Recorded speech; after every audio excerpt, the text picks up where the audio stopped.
Boxing? This is Kenneth SBM Boxing. From because subscribe. Let's speak boxing. We're going to speak about weigh-in took place today for tomorrow night's showdown. Robert Guerrero is going to take on Danny Swift Garcia.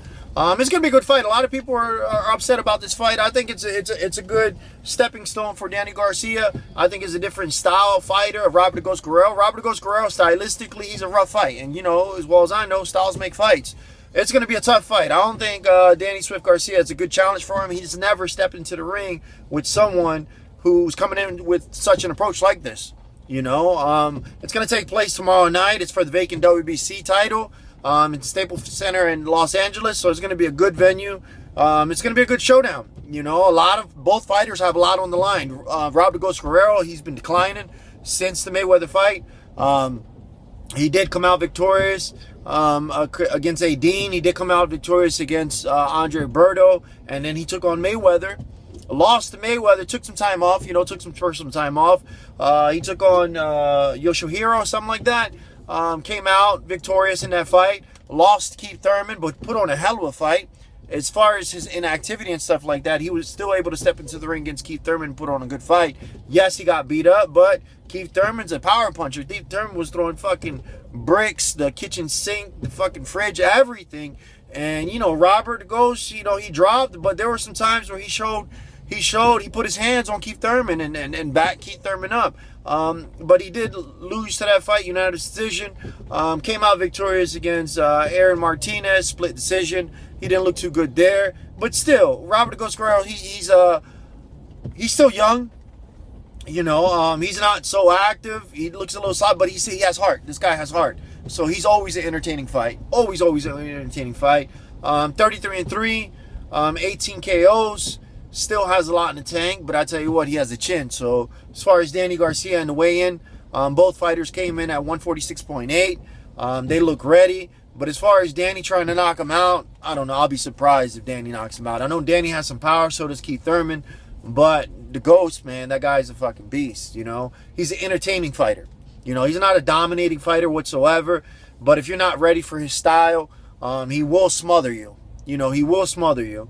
And he will bring the fight to you. So if you're not ready for a high action-packed fight, if your endurance ain't there, and you know, when Danny Garcia fought Lamont Peterson, he was kind of gassed out. When Danny Garcia fought, what was this guy's name?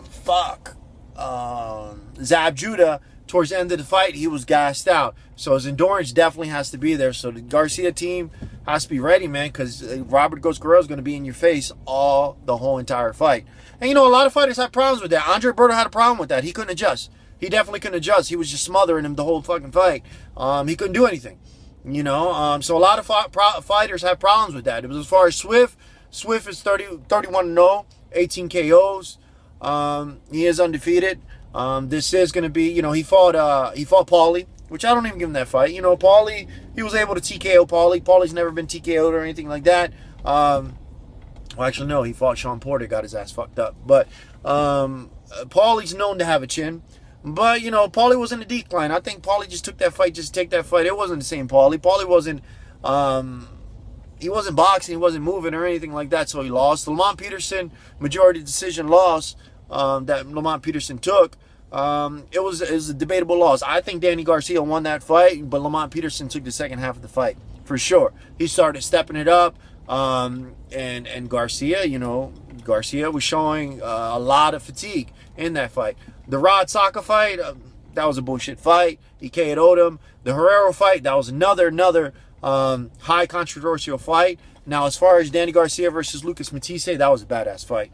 You know, that was a great executed game plan, great execution from Danny Garcia. He outboxed, outpointed, and he looked very, very comfortable in the ring and completely dominated that fight. Defensively, offensively, he looked really, really good. But his last couple fights has been questionable. You know, it's definitely been questionable. So right now, they're in the point right now. Danny Garcia has a lot to prove to himself. So if Danny was to lose this fight, I wouldn't be surprised, man. You know, if Robert Guerrero loses this fight, I wouldn't be surprised. You know, like I said, my heart goes out with Danny. I wish Danny wins this fight. He has a lot of... both fighters have a lot of heart. You know, as long as Danny just sticks to the game plan and just boxes, sticks and moves, and utilizes the whole entire ring, don't sit there and try to trade punches with Robert. Danny, I'm not sure how he's carrying the weight pretty good. So both fighters did come in at 146.8. But later on and towards the end of the fight, you know, Danny gets winded. You know, so we'll definitely see how it goes. But if he gets winded like he did against Lamont Peterson, you know, Robert's going to keep coming forward, man. And little by little, it can't go through the scorecards because obviously they're going to give it to Danny. They're not going to give it to Robert whatsoever. But then again, Mexico, Puerto Rico, we are in the Staples Center and stuff like that. A lot of Mexicans over there, so you just never know. It might be an upset. But, you know, who do I predict to win this fight? I'm not going to count. It's easy for me to sit there and say that Danny's going to win. Why? Because he's undefeated and jump on the bandwagon and stuff like that. But Danny has a lot of positive things, but he's been showing a lot of weakness, a lot of flaws in his game.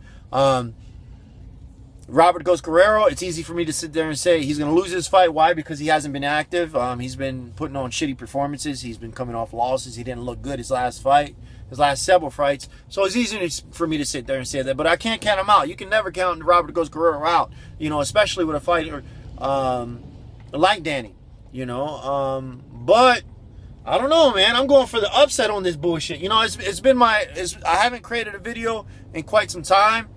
Maybe I can go wrong on this one, but I don't know. I think Danny's going to have some problems. I don't think Danny's going to outbox. He could, but I think Danny's going to have some problems against Robert goes Guerrero, man. So, honestly, unless it's going to be a robbery or some shit like that, if it goes to the scorecards, obviously going to be Danny, unless Robert just puts on, just completely dominates. I'm going to go with Robert on this one. I'm sorry. You know, I'm going to have to go with Robert goes Guerrero on this one. Anyways, let me know what you guys think. This is Kenneth, SBM Boxing. Friend request, subscribe. Have a good one.